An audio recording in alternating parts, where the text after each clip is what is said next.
The Second American Civil War, the slow, perilous shift to emancipation.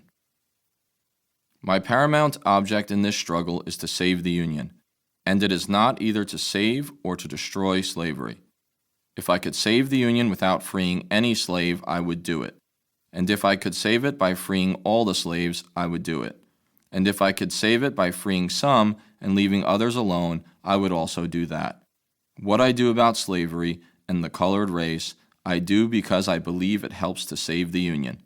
President Abraham Lincoln, in a letter to the abolitionist Horace Greeley, August 22, 1862. It is nearly impossible to illustrate the magnitude of the American ordeal of civil war. It is not just the hundreds of thousands of soldiers and civilians killed, but the fact that this war, perhaps more than any other, utterly transformed the United States. The bookshelves simply overflow with fascinating military histories of the conflict, and I'll leave that part of the story to their distinguished authors. Rather, let us here examine how, in the course of just 4 years, the war moved from being dedicated solely to the preservation of the Union to becoming a war of liberation to emancipate slaves. How, in other words, did President Lincoln move from his above quote, declaring he would do nearly anything with the slaves, including leaving them in bondage, in order to preserve the Union, to the Emancipation Proclamation of 1863 and, eventually, the 13th Amendment constitutionally abolishing slavery in 1865.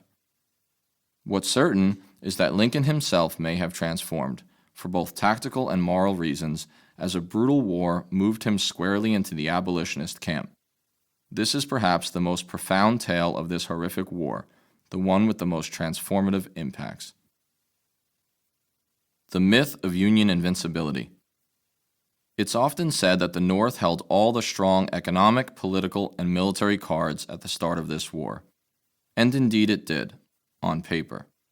The Union states had the vast majority of the white population, 9/10 of the manufactured goods, 7/10 of the miles of railroad tracks, 9/10 of the merchant ships, and 7/10 of the grain production.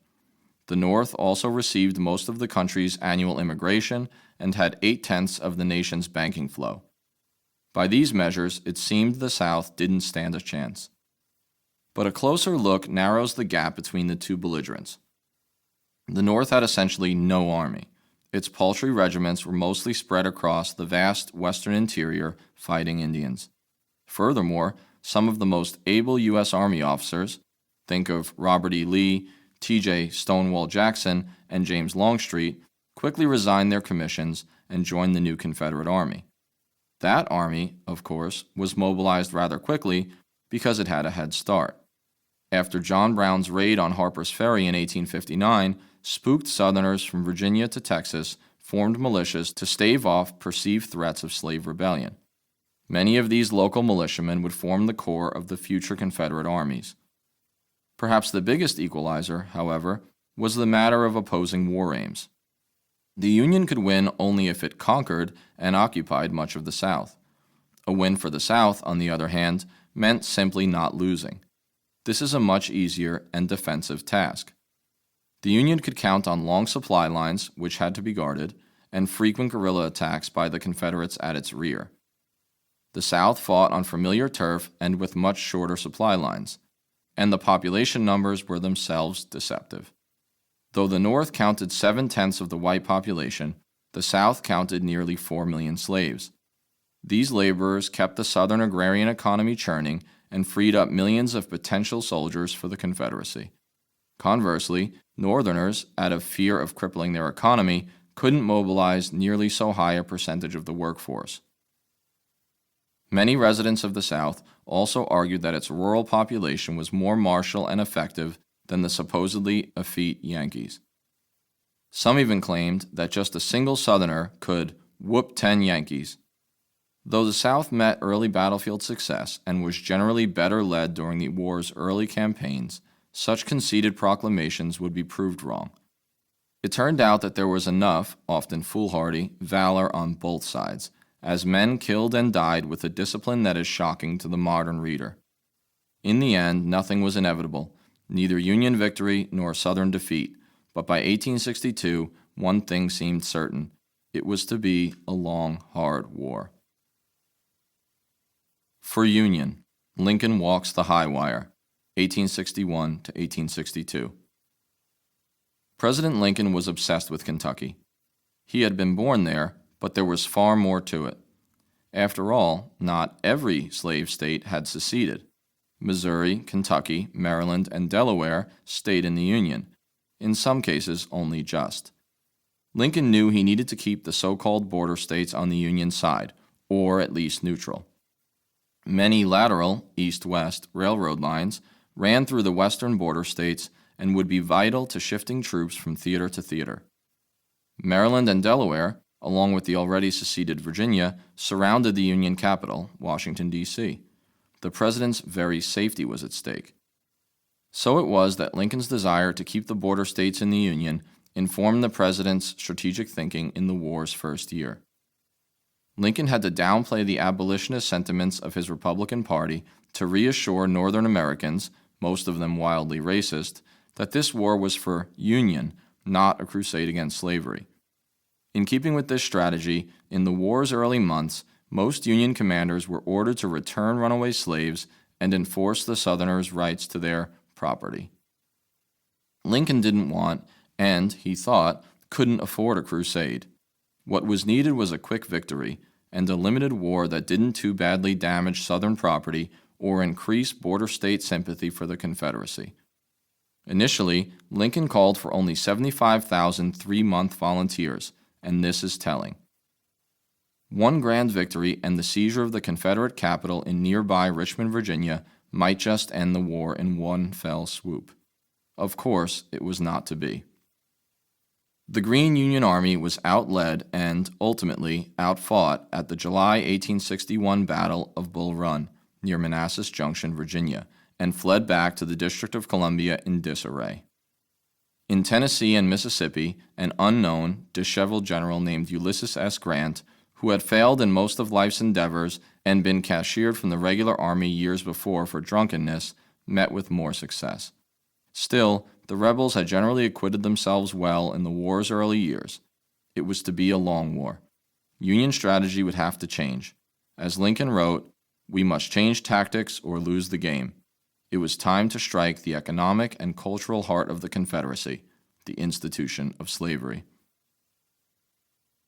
As he died to make men holy, let us die to set men free. Emancipation comes at last. Lincoln was stuck between political forces. The opposition Democrats in the North were decidedly against emancipation of the slaves, as was much of the Northern population, especially Irish immigrants. His own Republicans, especially the radical wing, on the other hand, were becoming frustrated with Union military defeats and Lincoln's unwillingness to attack slavery. But Lincoln was personally edging ever closer to the radical position for reasons of military necessity. Congress, in July of that year, had passed the Confiscation Act of 1862, which held that Union military officers were no longer obliged to return runaways to Southern slaveholders. Congress knew, as did Lincoln and his commanders, that slavery was the core of the Southern war machine. Slaves dug trenches, built forts, raised crops, and enabled millions of white men to head to the battlefront. Something had to be done to strike a blow to the South's war-making capacity. An attack on slavery seemed to be just the thing. Unfortunately, Lincoln felt he first needed a battlefield victory before issuing an Emancipation Proclamation. And for a year, his armies in the vital Eastern Theater had known nothing but defeat. At Bull Run, the Peninsula Campaign, the Shenandoah Valley, and Second Bull Run. Then, in September 1862, the effective, victorious Confederate General Robert E. Lee took his Army of Northern Virginia northward and invaded Maryland. He hoped to turn Maryland into a rebel state, gain international recognition for the Confederacy, and perhaps end the war. On September 17, 1862, at Antietam Creek, Lee was just barely defeated and forced back into Virginia. Though the ever-cautious Union commander, General George B. McClellan, had failed to trap and destroy, or at least meaningfully pursue Lee's army, despite having found a misplaced copy of the Confederate battle plan, Lincoln had the victory he needed. Soon afterward, he issued probably one of the most profound, questionably legal, and consequential executive edicts of all time, the Emancipation Proclamation. It declared that on January 1, 1863, all slaves held in the rebellious states were, then, thenceforward, and forever free. So how many slaves did Lincoln free in January 1863? 0. The edict didn't touch the slaves in border states. Lincoln still needed to keep these states in the Union, and applied only to slaves in regions actively in rebellion. Of course, the Confederates reigned in these areas and weren't about to free their slaves. In the end, the proclamation was a war measure, not a humanitarian decree. But it did change one thing. The Union Army would transform overnight into an army of liberation wherever it marched. This much, too, is certain. There would have been no Emancipation Proclamation had the war not lasted so long and turned so bloody. It was the death of whites by the tens of thousands that convinced the Union to free the blacks. The irony, of course, was that if the Union had won at Bull Run, or if George McClellan had seized Richmond in July 1862, as he nearly did, then the war might have ended with slavery intact. After all, emancipation was not yet a stated war aim, and it is likely that a coalition of Southerners, border staters, and Northern Democrats would have negotiated reunion without emancipation. Who knows how long slavery might then have persevered in the American South? Who really freed the slaves? Ask an American on the street today who freed the slaves, and 9 times out of 10 the answer will be Abe Lincoln, of course. But that's not strictly true. Lincoln did claim to generally abhor the institution of slavery, but he was extraordinarily cautious in its abolition. His Emancipation Proclamation didn't free a single slave on the day it took effect, and it wasn't just military necessity that had provoked the decision. From the earliest days of the war, the slaves, if not the Northern whites, were totally sure that this was a war for abolition. By the tens of thousands, they risked their lives to escape to Union lines. They placed the question of emancipation, of what exactly was to be done with these contrabands of war, as the slaves were termed, on the agenda of the Union Army, and by extension, the U.S. government. How this process worked can be made clear with a simple vignette undoubtedly repeated thousands of times during the war. A family of runaway slaves, man, woman, and child, escapes a plantation and enters Union-held territory. They meet a lowly private on guard duty. The soldier is no abolitionist. Heck, he has probably never met any black people. He certainly doesn't see them as his equal. Still, he catches the look in the poor child's eyes and doesn't want to be responsible for turning these slaves away. So he asks his lieutenant what to do, who asks the captain, who asks the colonel, who asks the general, who, eventually, asks President Lincoln. What exactly is the policy of the U.S. government towards these human contrabands? The question becomes public, is debated in Congress, on the streets, in countless taverns. Most standard histories ignore this facet of the war and deny agency to the millions of enslaved black people, most of whom are portrayed as victims and then grateful beneficiaries. Only they were so much more. Seen in this light, it was the slaves, through their many thousands of dangerous escapes, who freed themselves by flooding the Union Army lines both before and after the famed Emancipation Proclamation. Whither civil liberties? The Civil War probably did more to expand federal and presidential power than any war in American history. Although both the Union and Confederacy were republics and ostensible democracies, each soon found that exigencies of war would force them to curtail civil liberties and centralize governance. The latter was particularly ironic in the states' rights-obsessed South. Lincoln, in response to anti-conscription and anti-war riots, called out the army in more than a few cities, suspended habeas corpus, and imprisoned many anti-war figures. He even banished one Ohio politician to the South. Some of these measures have been, rightfully, criticized by later scholars. But context matters. Lincoln had a war to win, political enemies at his rear, and an army that had known mostly defeat for 2 full years. Furthermore, the draft riots were a genuine threat and the reflection of Northern racism and unhappiness about fighting for black freedom. especially among the Irish.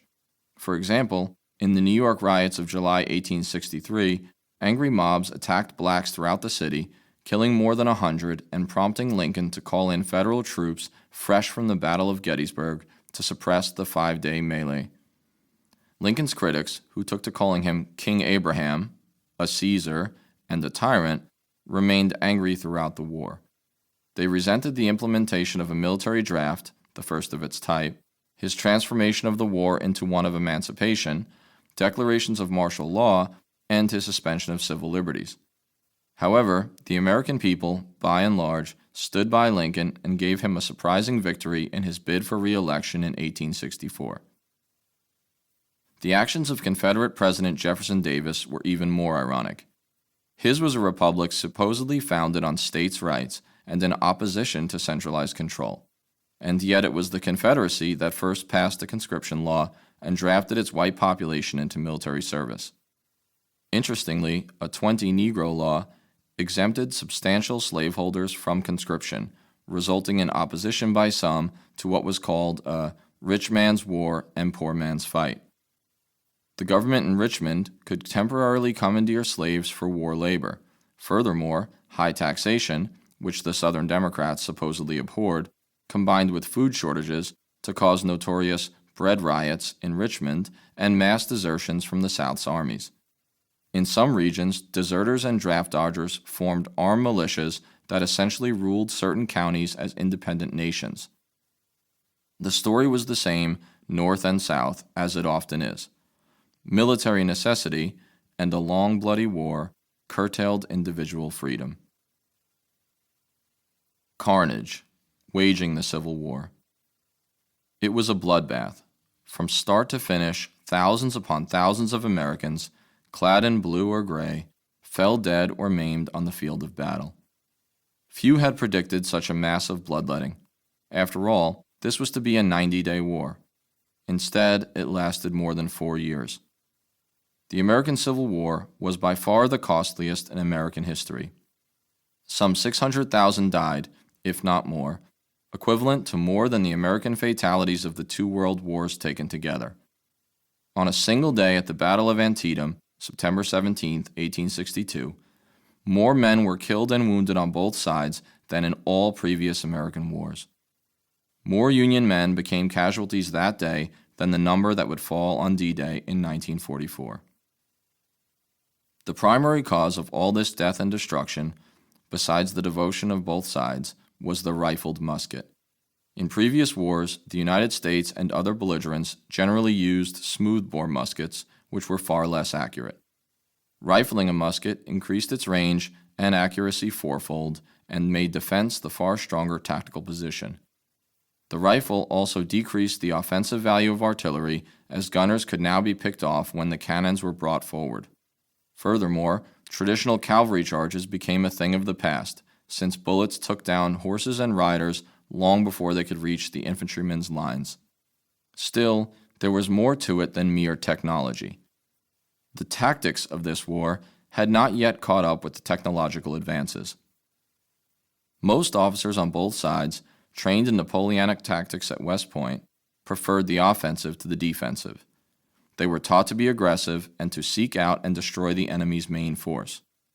Few recognized the transformational power of the rifle soon enough to stray from the close order column tactics of the Napoleonic Wars, and they marched their men straight into the deadly maelstrom of enemy fire. Though often misguided, these officers were brave. There is no question. Colonels and generals led from the front, and in the Civil War a general was more likely to be killed than a private. The inverse has tended to be true ever since. By war's end, after years of failure to recognize the tactical revolution that had been unleashed, both sides had shifted to entrenchments and defensive fortifications. Unfortunately, by then, hundreds of thousands had fallen in foolish close-order charges. We are men, black soldiers in the Civil War. Once let the black man get upon his person the brass letters U.S., let him get an eagle on his button and a musket on his shoulder and bullets in his pocket, and there is no power on earth or under the earth which can deny that he has earned the right of citizenship in the United States.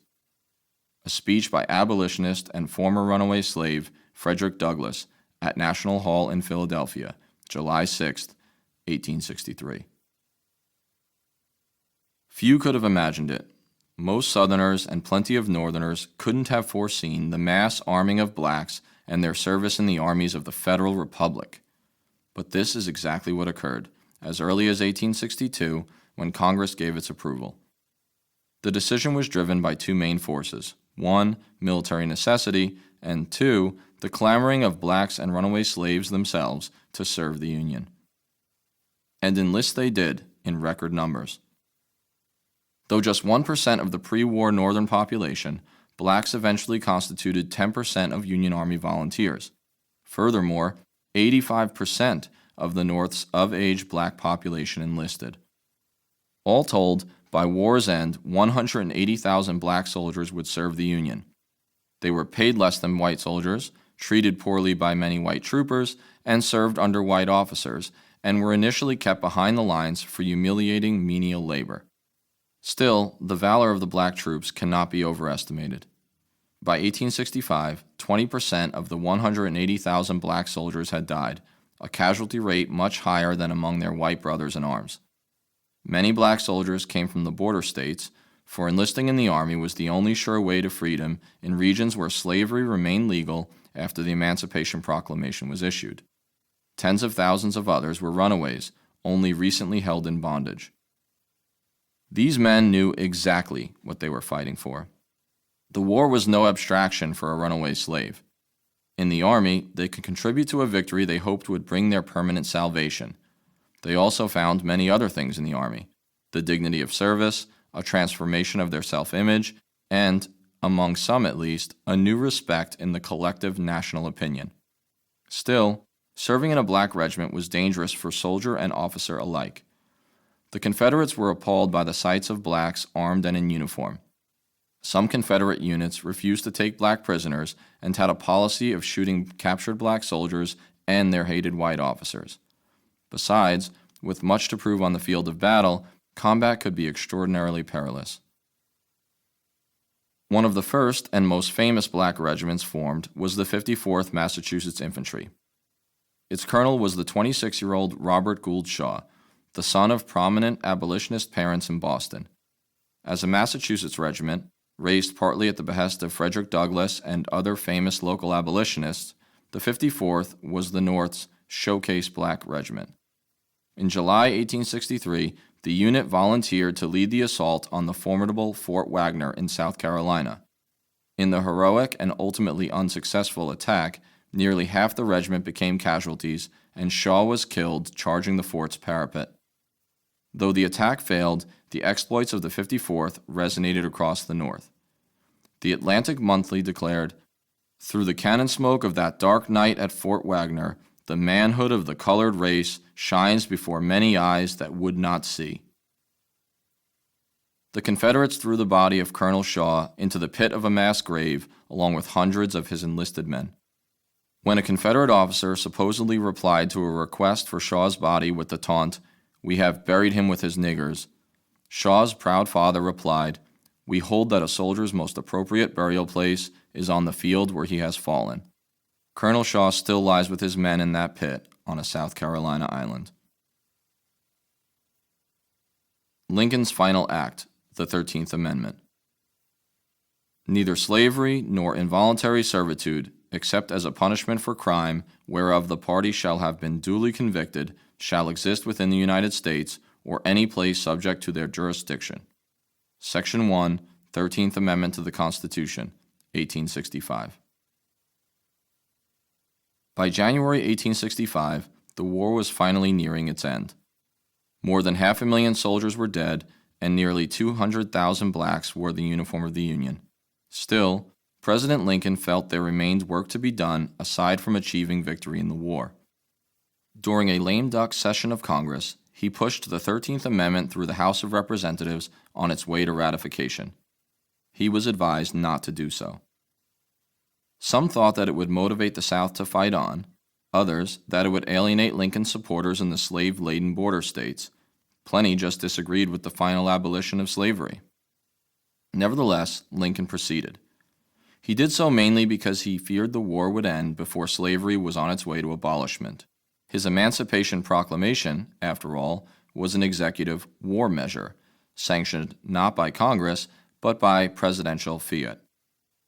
Though the proclamation declared the slaves were forever free, might not the courts determine after the war that the edict was unconstitutional or no longer in effect? Might then, as Lincoln feared most, the runaway slaves that donned the Union blue be rendered slaves once again at war's end? Here Lincoln demonstrated his true mettle. He and his supporters lobbied for the necessary votes, probably bribed their way to some, and eventually won passage of the amendment. Thus ended slavery everywhere, and ironically, it was in loyal border states such as Delaware that it ended last, long after the Union Army had liberated the slaves of Alabama. Emancipation and the 13th Amendment that followed constituted, by some economic measurements, the largest and quickest forced confiscation of property in world history, and were, by their very nature, a major and complex undertaking. The achievement was profound, if unexpected. A war undertaken, by Lincoln's own declaration, for the preservation of the Union, regardless of the outcome for the slaves, had within 4 short years morphed into a conflict that abolished slavery once and for all. It was now the law of the land. It was a long, hard road, but after a half-century of effort, the once mocked abolitionists had achieved freedom for the slaves. On April 14, 1865, just days after Robert E. Lee surrendered his army, Lincoln was assassinated in Ford's Theater in Washington, D.C., by the actor and Confederate sympathizer John Wilkes Booth. Lincoln would not see the Union Army to final victory. Nonetheless, by April 1865, Lincoln knew that victory was near, though it was not the sort of victory he had initially envisioned. He had hoped to quickly reestablish and preserve the Union without resorting to total war. Instead, the carnage of Bull Run, the Peninsula Campaign, Shiloh, and other battles led him to see the bitter truth. Victory demanded that the old Union and the old South be destroyed, and a new Union reconstructed on its ashes. This would be the task at hand when the Confederacy surrendered. The nation had changed by 1865. The role and scope of federal power had forever increased. Notions of race and citizenship had been reformulated.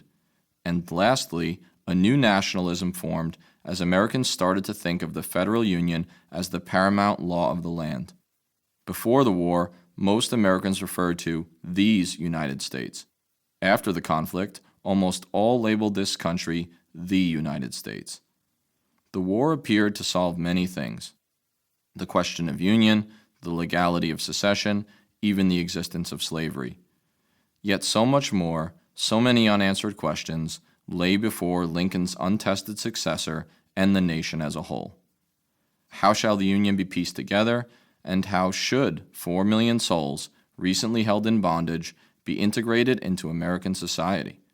The nation would have to be reconstructed, to be sure, but few knew quite what to do for newly freed former slaves. In the aftermath of Civil War, there existed an opportunity, a first chance, to legislate and enforce racial equality once and for all. Americans had only to seize the chance. Tragically, they would not.